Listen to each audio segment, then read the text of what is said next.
Students, आज हम lesson number 1 प्रबंध परिचय महत्व प्रकृति एवं क्षेत्र शुरू करेंगे।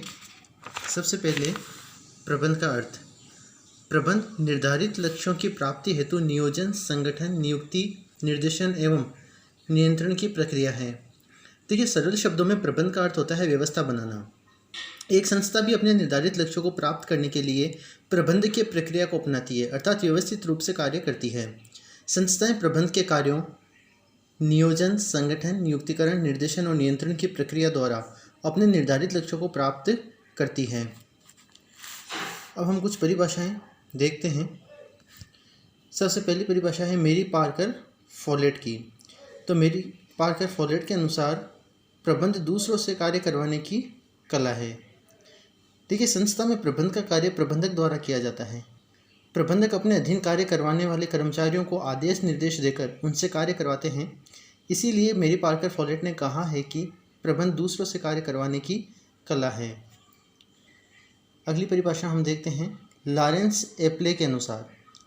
लॉरेंस एप्ले ने भी इसी प्रकार की परिभाषा दी है। अन्य व्यक्तियों के प्रयासों से परिणाम प्राप्त करना ही प्रबंध है। देखिए, संस्था में प्रबंधक अपने अधीनस्थ कर्मचारियों से कार्य करवाते हैं और कर्मचारियों को वे कार्य एक व्यवस्थित रूप से करने होते हैं। कर्मचारियों द्वारा किए गए कार्यों से ही संस्था अपने लक्ष्यों को समय पर प्राप्त करती है। इसीलिए लॉरेंस एप्ले ने कहा है कि अन्य व्यक्तियों के प्रयासों से परिणाम प्राप्त करना ही प्रबंध है।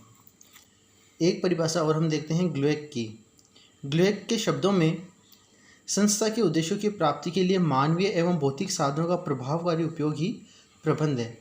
देखिए, संस्था के पास जितने भी मानवीय एवं भौतिक संसाधन होते हैं उनका सदुपयोग तभी हो पाता है जब संस्था का प्रबंध अच्छा होता है। इसीलिए ग्लुएक ने कहा है कि संस्था के उद्देश्यों की प्राप्ति के लिए मानवीय एवं भौतिक साधनों का प्रभावकारी उपयोग ही प्रबंध है। इस लेसन का नेक्स्ट टॉपिक है प्रबंध की विशेषताएं। प्रबंध को विद्वानों द्वारा विभिन्न तरीके से परिभाषित किया गया। इनका विश्लेषण करने पर प्रबंध के निम्न लक्षण या विशेषताएं ज्ञात होती हैं। सबसे पहली विशेषता है प्रबंधक अन्य लोगों से कार्य करवाते हैं और वे स्वयं प्रबंध के कार्य नियोजन, संगठन, निर्देशन एवं नियंत्रण करते हैं। देखिए, जैसा कि हम पढ़ चुके हैं कि प्रबंधक का कार्य कर्मचारियों से कार्य करवाना होता है। इसीलिए संस्था में व्यवहारिक तौर पर कर्मचारी कार्य करते हैं। प्रबंधक तो प्रबंध के कार्यों नियोजन, संगठन, निर्देशन एवं नियंत्रण की रूपरेखा तैयार करने का कार्य करते हैं। दूसरी विशेषता है प्रबंध कार्य निरुद्देश्य या लक्ष्यहीन नहीं होता है। प्रबंध के पूर्व निर्धारित कुछ उद्देश्य होते हैं। देखिए, प्रबंध करने का जो कार्य संस्था में किया जाता है उसको करने का एक उद्देश्य होता है। प्रबंध करना कोई फिजूल या व्यर्थ कार्य नहीं है। संस्था के लक्ष्यों को प्राप्त करने के लिए प्रबंध करना ही होता है। तीसरी विशेषता है प्रबंध कार्य औपचारिक समूहों में संपन्न किया जाना सहज होता है। असंगठित व्यक्तियों के समूह केवल भीड़ होती है जिनका प्रबंध करना कठिन होता है। देखिए, औपचारिक संगठनों में सारे कार्य नियमों और अनुशासन से किए जाते हैं। इसलिए प्रबंध का कार्य औपचारिक संगठनों में किया जाना सरल होता है, जबकि अनौपचारिक संगठनों में नियमों और अनुशासन का अभाव होने से वहाँ प्रबंध करना मुश्किल होता है। चौथी विशेषता है प्रबंध एक मानवीय कार्य है। प्रबंध कार्य समाज के श्रेष्ठ या विशिष्ट व्यक्तियों द्वारा किया जाने वाला कार्य है। ऐसे व्यक्ति विशिष्ट ज्ञान, अनुभव एवं अनुभूति वाले होते हैं। देखिए, प्रबंध का कार्य मनुष्य द्वारा ही संपन्न किया जाता है। प्रबंध कार्यों में कंप्यूटर आदि यंत्रों का उपयोग बड़ा है, किंतु ये मनुष्यों का स्थान नहीं ले सकते हैं। संस्था में प्रबंध करने वाले प्रबंधक होते हैं जो विशिष्ट ज्ञान रखने वाले और अनुभव एवं अनुभूति वाले होते हैं।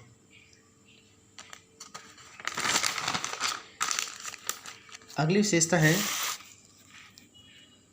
प्रबंध एक सृजनात्मक कार्य है। यह साधनों की प्रभावशीलता एवं दक्षता को बढ़ाकर अधिकाधिक उत्पादकता का सृजन करने में योगदान देता है। देखिए, प्रबंध के कार्य में प्रतिदिन कुछ नया किया जा सकता है, इसलिए प्रबंध को एक सृजनात्मक कार्य माना जाता है। प्रबंधक संस्था के भौतिक संसाधनों और मानवीय संसाधनों की प्रभावशीलता एवं दक्षता को बढ़ाकर अधिक से अधिक उत्पादकता को बढ़ाते हैं। नेक्स्ट पॉइंट है प्रबंध के कुछ सामान्य सिद्धांत हैं। ये सिद्धांत विभिन्न शिक्षाविदों, चिंतकों एवं प्रबंधकों ने गहन शोध व अनुभव के आधार पर प्रतिपादित किए हैं। देखिए, प्रबंध के कुछ सिद्धांत होते हैं जो संस्था में प्रबंध कैसे किया जाए इसमें सहायक होते हैं। प्रबंध के इन सिद्धांतों का प्रतिपादन शिक्षाविदों, चिंतकों एवं प्रबंधकों के गहन शोध व अनुभव के आधार पर किया गया है। नेक्स्ट विशेषता है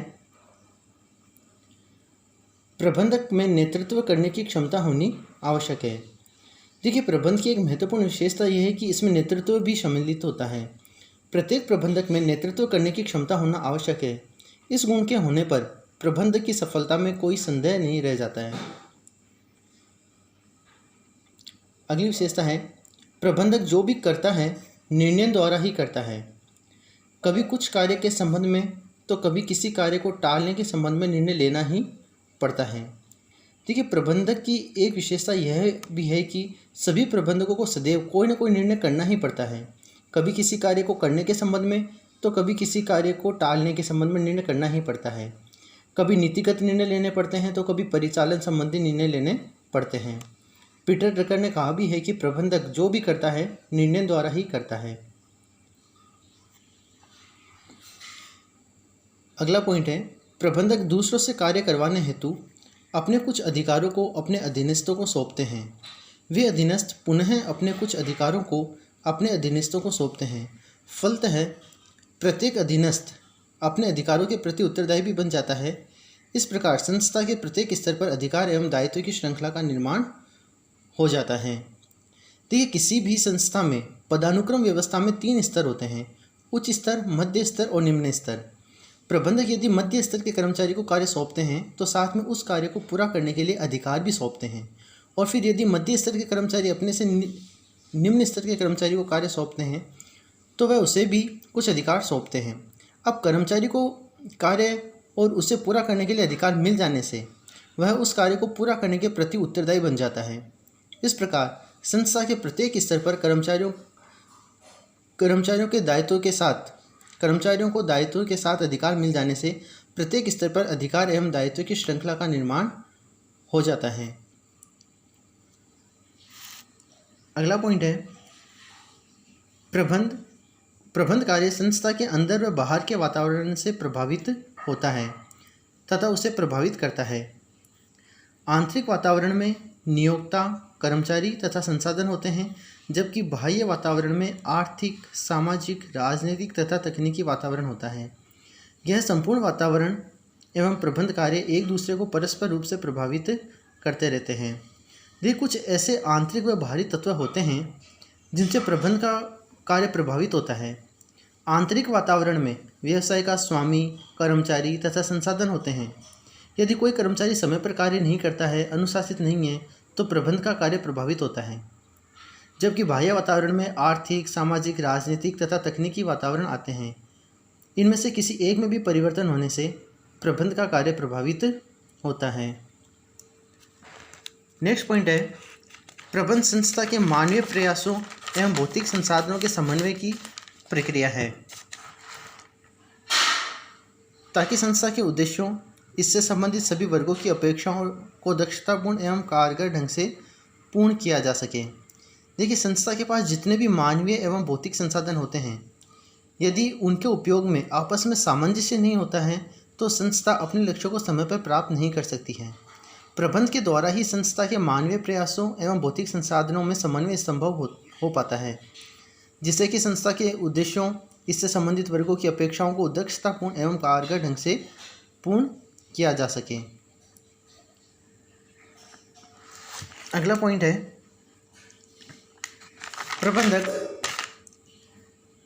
प्रबंधक अपने संसाधनों की प्रभावी उत्पादकता पर ध्यान रखता है। देखिए, प्रबंधक अपने संसाधनों की उत्पादकता से सरोकार रखता है। उत्पादकता संसाधनों की कुशलता एवं प्रभावशीलता से उत्पन्न होती है। अतः प्रत्येक प्रबंधक संस्था के संसाधनों का मितव्ययता से उपयोग करके कुशलता प्राप्त करता है तथा संसाधनों का इस प्रकार उपयोग करता है कि उनसे इच्छित परिणाम प्राप्त किए जा सकें।